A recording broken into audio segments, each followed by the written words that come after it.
Hi everyone, welcome back to another video from Tech4Gamers.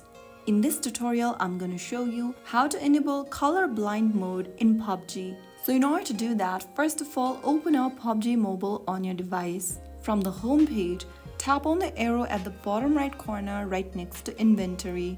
From the expanded menu, click on Settings. Inside the Settings menu, click on Graphics. Inside Graphics, scroll down until you find the color blind mode option. You can choose between different types of color blind modes: Protanopia, Deuteranopia, or Tritanopia. These types of color blind modes are created for red weakness, green weakness, or blue weakness. Select the one that best suits your need and then click on Apply at the bottom right corner.